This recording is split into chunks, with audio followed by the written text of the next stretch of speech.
Welcome to this program. My name is Andries Knevel. I'm a journalist and a theologian with special focus on science and religion. And the main questions are, can a scientist be a Christian believer? And can a Christian believer be a scientist? Those are the main questions in this program. And another main question is what is truth in this post-truth society? My guest today is Professor Dick den Hertog. He's Professor of Operations Research at the University of Amsterdam Mathematics. And he is visiting professor at MIT, the Massachusetts Institute of Technology in Boston. He got many awards. And one of the most famous awards is the Edelman Award. Professor Dick den Hertog, welcome in this show. Thank you very much for having me. That Edelman Award, what is that? Well, it's an award of the Worldwide Society for Operational Research for the best application. And I won it twice. Twice? One, yes, yeah. So once for the project for the determining the heights of the dikes in the Netherlands, and the second time it was for the optimizing the food supply chain for the World Food Program. And you are working with mathematics on those subjects. Exactly. Yeah. So building mathematical models, mathematical algorithms to solve and to optimize those operations. Yeah. Okay. To know you better, are you married? Yes, I'm married, and I have 5 children. In fact, 9 children, because 4 of my children they have partners, so we consider them as our children. So 9 children. Yeah. And do they also study mathematics, for instance? Yeah, well, in fact, one of my sons studied mathematics, but fortunately the others studied other topics. Professor, have you always been a Christian? Yes, in the sense that I grew up in a Christian family. My father and mother were Christian. We went to church every Sunday. But I think I was 30 years old when it really became more personal and also more a personal relationship. And I think it was when I was 30 years old. What happened? Yeah, so in fact, what happened is that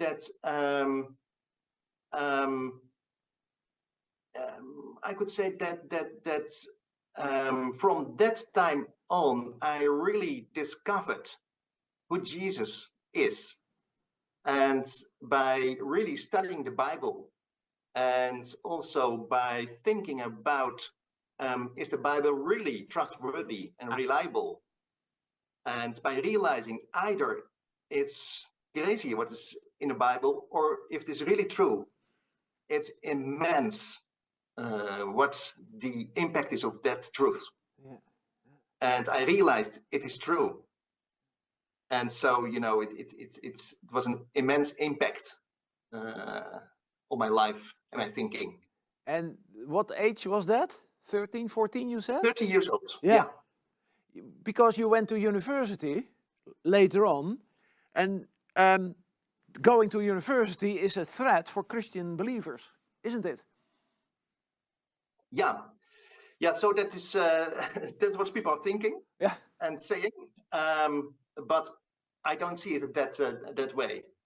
On the contrary, I would say. On the contrary. So yes, because I think so. Truth is for me a very important notion. Not only truth in my research field, mathematics, but also if it is about let's say faith, and also there we have truth, and I think that is so important. And I don't see any contradiction between what I learned at university or with the scientific results, not only in my field, but only in other fields. I see no contradiction. Why do people think that there's a big contradiction between science and faith, belief? That is because they think that the only way to come to truth is by using scientific methods. And so to use logic, to use experiments. As you do in your work. Yes, yes, yes. And you know, I think it's very valuable and it's fantastic. But, you know, there is also truth that can only be discovered by other means, by other ways, not the scientific way. So if you're saying that you can only discover truth by using the scientific methods, I think that's really a poor statement and a poor way of thinking. But why? Because then you can see it by checks and balances. And the other truth, your faith truth, is without checks and balances. Now, let us first be precise there. So, so if you talk about, let's say, my field, mathematics, Yeah. I think there the concept of proof is maybe the most logic way of proving. And so we can really put QED after a proof. Yep. Quod erat demonstrandum. And but so if you look at physics, for example, then it is already less powerful, I would say. There what you use is also experiments, and you get evidence and that something is true. And so I think in with respect to faith, you also get evidence, and we also have our sources. And I think that the main source of coming to truth is the Bible. And secondly, I think also the personal evidence that you have in, let's say, the experience and the relationship with God and Jesus. The last one is very personal, I agree. Yeah. But the first one, I think, is accessible for everybody. And there, I think it's very important that you really study whether the Bible is reliable, whether it is really trustworthy. But you can do that. You can use your brains, and you can even see what was in the Bible already predicted that it happened. So there are many ways to really arrive at the statement and the conclusion that the Bible is trustworthy and reliable. So evidence, not proof, but evidence is very important for you and your belief, your faith. Yeah. Because many people think that if you are studying the Bible, it's not history, it's maybe fake, it's maybe a little bit of history, but not trustworthy. What should be your answer on that? Now, first of all, I think if you look at the historical facts that are mentioned in the Bible, they have been proven to be true. Secondly, also, if I go to the core of the Bible, and that is, I think, Jesus, in my view, also the existence of Jesus, I think there's almost nobody who disagree with that. And then also, secondly, about, for example, what the Bible also already in the Old Testament told about the Messiah who would come. And I think there are so many prophecies about Jesus, about the Messiah. And in fact, that happened. So he was born in Bethlehem. He died on the cross. He was put in the grave of a rich man, and so on. I think in total, I think there are 300 of such prophecies also in the Old Testament that has come true. And so I think lastly, also, if you look at the core of our faith, and that is in fact Easter, also that I think there is so much proven evidence in the Bible. So what is said there, that is true. So also Paul and also Mark, they're giving the names of the people who saw the risen Lord, and even 500 people Paul is mentioning, and most of them are still alive, and he's saying, well, go to them and ask them because it's really true. So I think if you're really willing to study the Bible and to wonder whether this is true or not, you will be convinced by the reliability and also the trustworthiness of the Bible.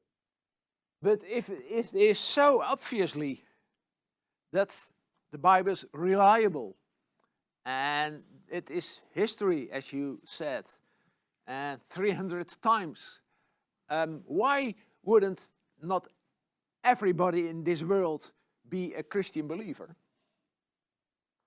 Yeah, so that's also my question. That's also I'm puzzled by that. That's your question. Yeah, My because, question as well. Yeah. Because the impact is so huge, and the impact is so fantastic, and the message is so life-changing in a positive way. And suppose that is true. So it's worth to ask that question and to dive into that, because if that is really true, that is fantastic news. And it is also Jesus who's saying, well, the truth will set you free. Yep. So I have no answer for that question. Are you sad about that? That it is obviously, but people don't believe?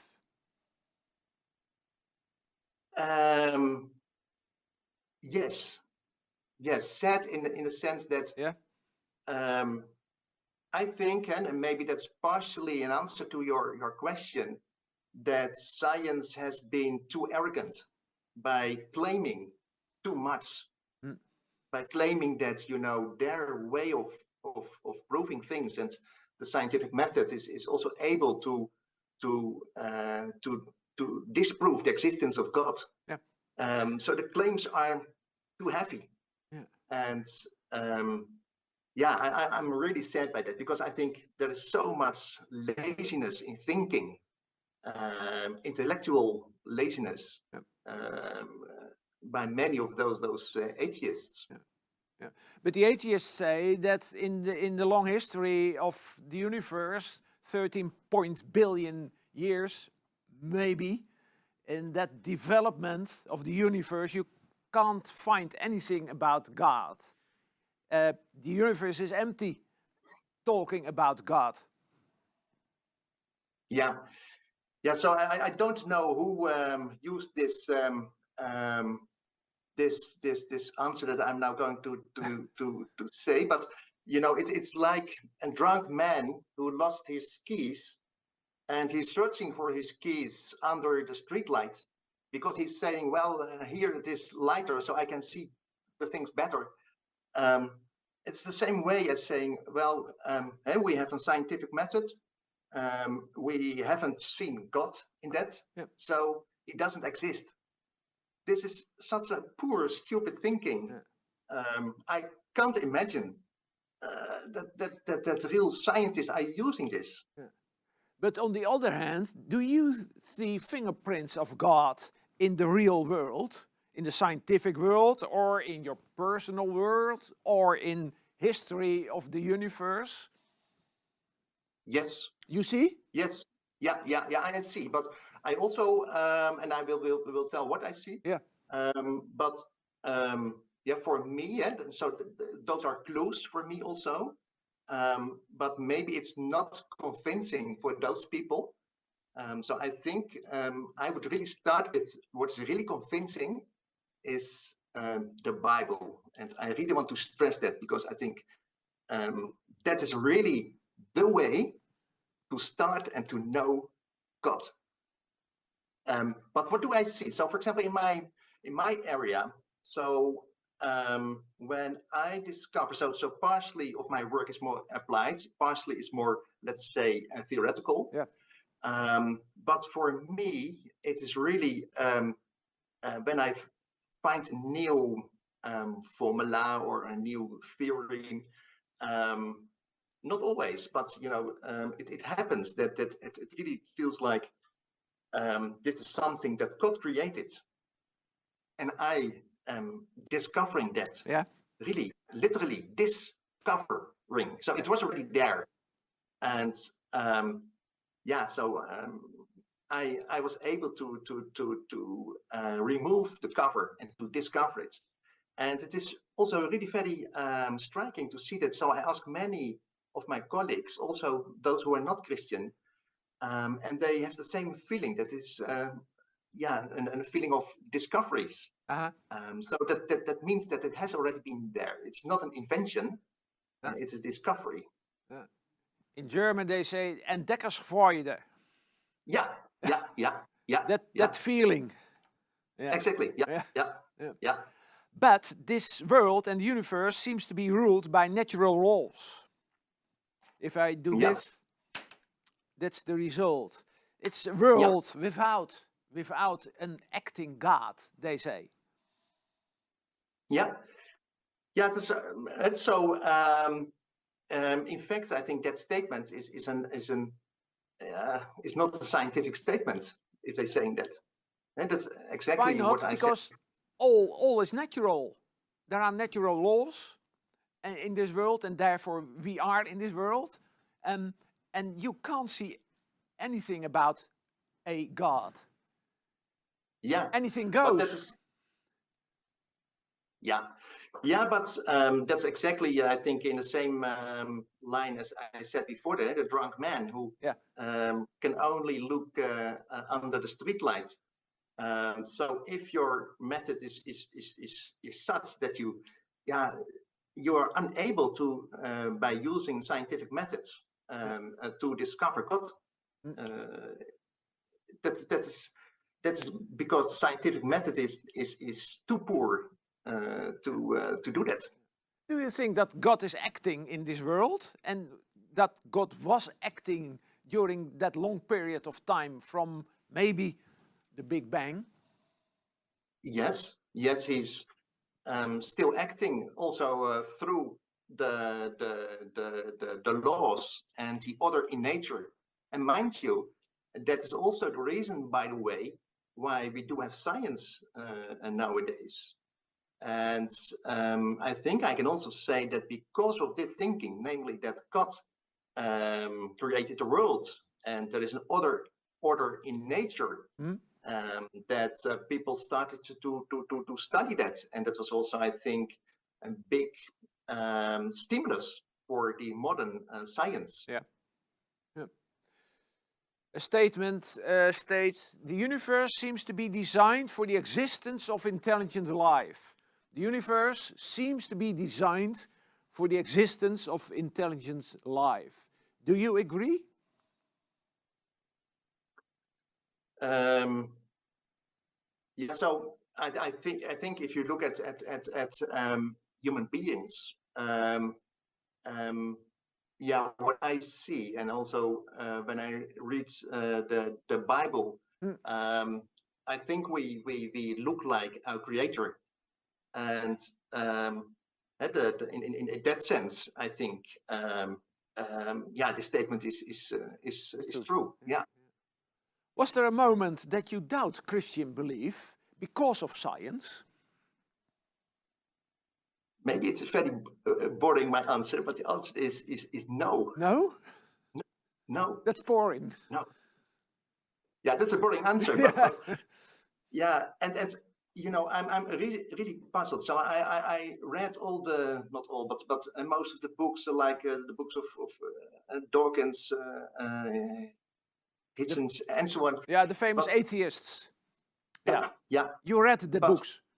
yeah, yeah, and I found it so poor reasoning, and I found it so how do you call it?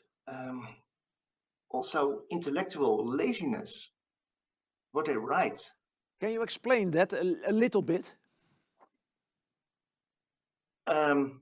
Now, I think it really comes down to this point that we already discussed, namely that basically what they are saying is that there is no scientific proof for the existence of God, and therefore it does not exist. But that's such a stupid remark, as I already explained. Yeah, yeah. And basically, that's the statement. What they say. It's like that I'm saying in my field, mathematics, that I say, well, physics, that is not true because you can't prove it mathematically. And so I restrict myself to the tools and to the scientific method of mathematics, namely mathematical proof, and say, well, and therefore in physics it's not true. So they restrict themselves with respect to truth to the scientific methods, and they say, well, and therefore something can only be true if I can scientifically prove it. Yep. Yep. I can understand now, yeah, why for you truth is so important. Yeah. The concept of truth. Yeah. Yeah. And especially you know in faith, because for me, sorry, there are two ways, two possibilities. Either it's complete nonsense what is said about Jesus, or it is complete nonsense what Jesus is saying. Yeah. It's really stupid. Yeah. Or it is true. And when it is true, it is an immense impact and immense joyful message. I think you are quoting C.S. Lewis now. Sorry, all my words I'm quoting somebody. So I forgot. Yeah. You said it's joyful. Can you explain the phrase joyful? Yeah, joyful because I think that everybody is searching for unconditional love. Everybody is searching for something that is really true. Everybody is feeling also and realizing that, may I put it in a biblical word, that we are sinners. And that, we are not free, basically.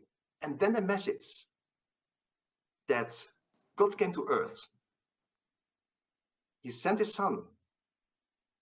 He was here on earth. He suffered for us. He died on the cross. He rose from the dead to set us free, really free. If that is true, that is that not fantastic? Yeah. Is it true? Is it true? And I'm still asking that question every day. And bit by bit, I realize how true that is and how big that the impact is. And still I don't grasp it fully. But bit by bit, I see it more and more. And I'm overwhelmed. And again, can you explain why are you overwhelmed? I'm overwhelmed because the consequence for me is that that there is a God who loves me unconditionally. There is a God who also forgave my sins and set me free. And that is joyful. Every day? Almost every day. Almost every day, Maybe but I have to say that. And for me also, already the name of Jesus gives me such joy. And again, can you explain that overwhelming?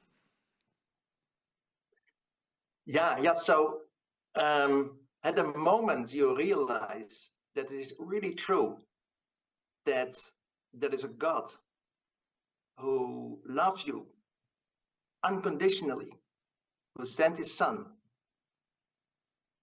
who died, suffered and who rose from the death for me to set me free. That is so overwhelming. That is so. It's not about just a man who lived and it was a nice man, but it has so many implications for me. And if that is true, it's only joy, joy, deep joy. Professor Den Hertog, thank you for this interview. Yeah, do you want to know more about science and faith? Check our website on science and faith. And for me, see you next time. Bye.